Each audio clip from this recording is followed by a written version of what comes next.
Hello YouTube, it's Chris, Harriet Pipes. How are you all doing?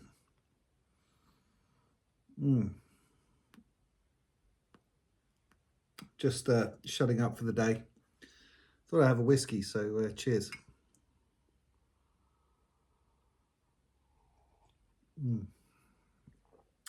Nice single malt Islay whiskey.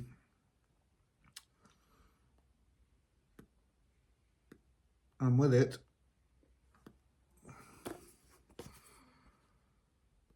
some GLP's Geometry, which is an excellent Oriental plug. I can't always be bothered with plugs. I have to be in the mood to make the effort, but it's always satisfying when you do, if you know what I mean.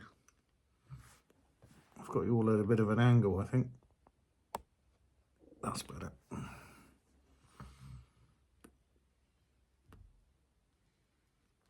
Yeah, yummy stuff. And my usual whiskey of choice, there are two that I drink really.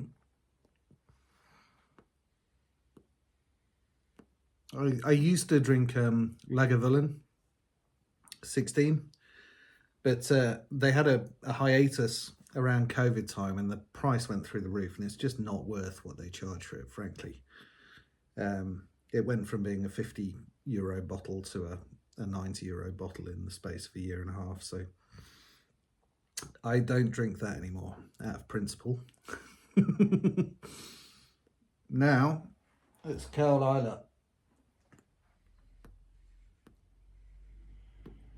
which is 12-year-old and does the same thing for me as Lagavulin, and for the price, €37 a bottle. It's yeah, eminently palatable for that price. But you know, it's peated, but it's not punching me in the face. I don't like medicinal peat when there's too much. There seems to be a trend for the more peat the better at the moment with whiskies, but I like with my Latakia, I like to be able to taste everything that's going on. So yep, works for me. I know it's a cheapie, but it's a good cheapie. The other one I drink, I pay a little bit more for, is the Arbeloa 14-year-old, which is double barreled in sherry and bourbon, I think. So that's totally different animal, sort of syrupy, vanilla-y, and complex. That's a good whiskey too. Depends what mood I'm in. Today it's the Carlisle.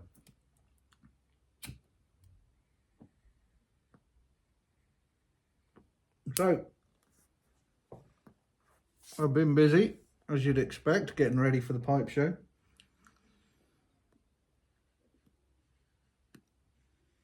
And I've got my 6 pipes done. That takes me up to 20 for the handmade, which was my target. And I've started today as well the fledglings that I'm going to take. So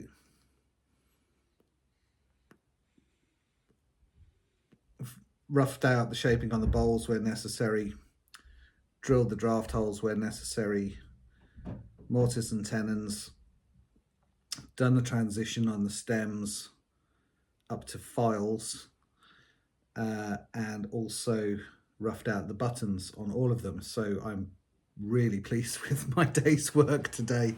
I've just sort of knuckled down, and I've been in the flow, been listening to podcasts, been listening to a few YouTube vids and watching them, and just sort of got my head down and done some work.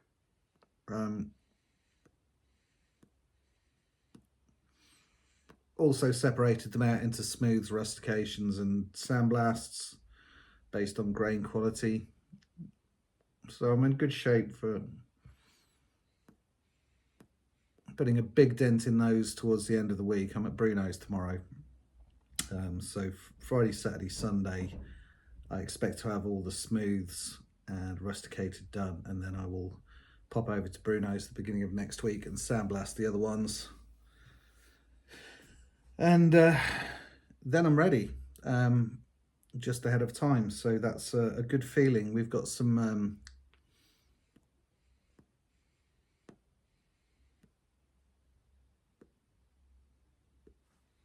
we've got some visitors coming, pipe makers, before and after the show. They're going to obviously go and do some stuff with Bruno, but we're all going to hang out together, which would be nice. And I'll use that time, because I won't be working at Bruno's, to knock off some commissions and stuff off the list. So yeah, it all works out for everybody, really. It should be a fun couple of weeks coming up.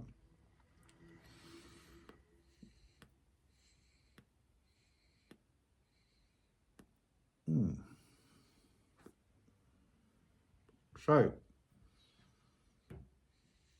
6 pipes to show you in no particular order, I suppose. I went for a Jazzy Eldritch stem on one, just because it's good to have some variety. So this Dublin with the long shank has the Eldritch. It's not as yellow as that. This is the, I think it's moss. Is it moss? Olive. It's olive Cumberland. So it's more mustardy than it looks on the screen. Bit of plateau left on the rim, full sound blast. Some rings.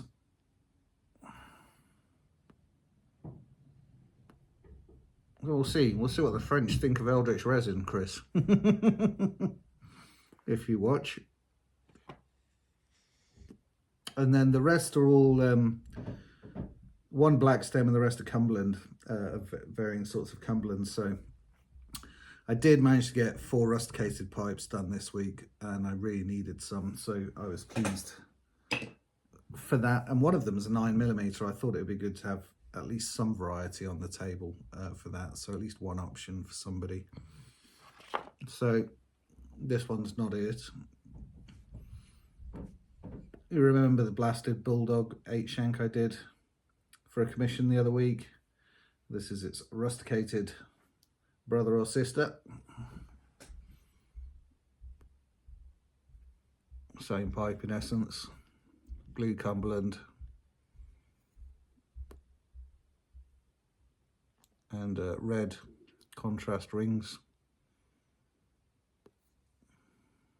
And red contrast on the bottom there.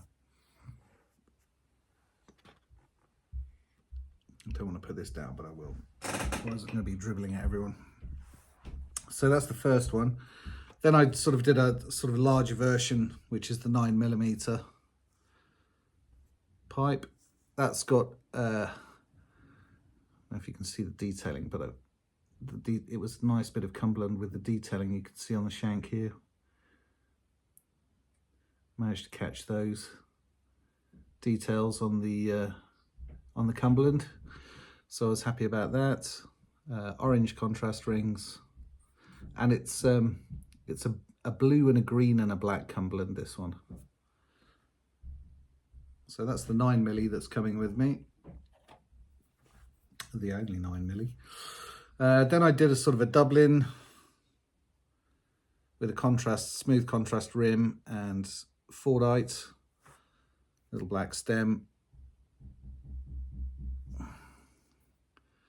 Nice contrast on the top there. Then a classic shape. I did a cutty. I like cutties. I don't. I find them awkward to smoke. I don't know about you guys, but I love the shape.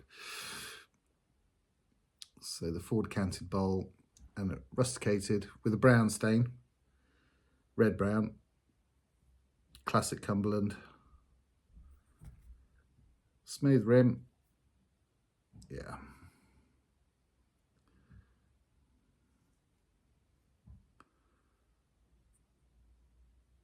Nice cutty.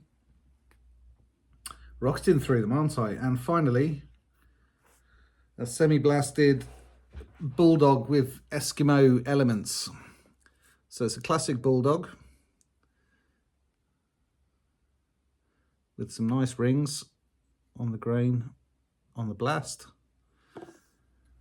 But I've widened the shank.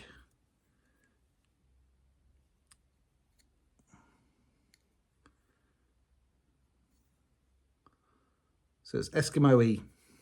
but it's not an Eskimo really, it's a bulldog. So that was quite a challenge. I'm sort of playing around from the initial shape of this that I was kind of playing around with the flat stems. I've now made a couple of different versions of that, this being one of them, with the regular bowl. And obviously there's the smooth one that I did the other week with the shorter bowl, but not quite as saucery as that one. You know, my pipe is unbalanced. This was the proto pipe. There's no balance there at all. It's very bowl heavy.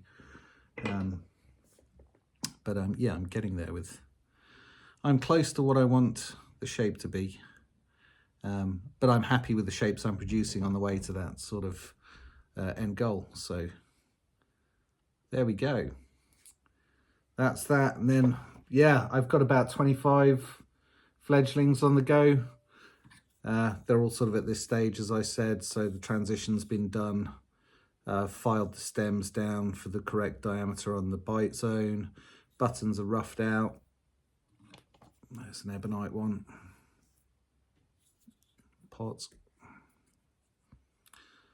So 3 different stem materials I'm using for these this time. We've got some ebonite, the classic old French ebonites, some old French horn stems, and a couple of acrylics as well. That's an acrylic saddle on that one. But they're all coming along. I should have, Friday I should have all the stems finished on those, on all of them. Sanded, polished, everything. And then it's just finishing the bowls accordingly. Like I say, and sandblasting a few next week at Bruno's. So yeah, all going well really. Been watching a lot of YouTube while I've been working hard. Bobby Six Guns has got a VR on competition. I mean, I don't want to join a competition. The last thing I need is another pipe, generous as it is. But he was asking what got people into YouTube and who influenced you. My influence was Chris Kelly of Eldritch Pipes, because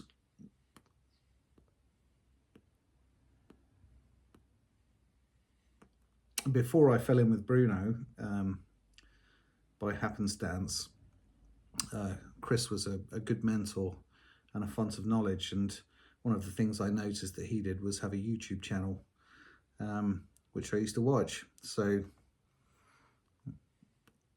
when I started making pipes, I started a YouTube video as well. So there we go. Not much else to tell you. It's just work, work, work at the minute. Got a new machine. But it needs a variator. So when the variator arrives and I've done the cabling, I will show you my new machine, because it's gorgeous and wonderful and something that I've always wanted. So there we go. Cheers everyone. I'm going to finish my bowl and my glass and maybe have another glass. Who knows? And then I shall make some dinner. Steak tonight.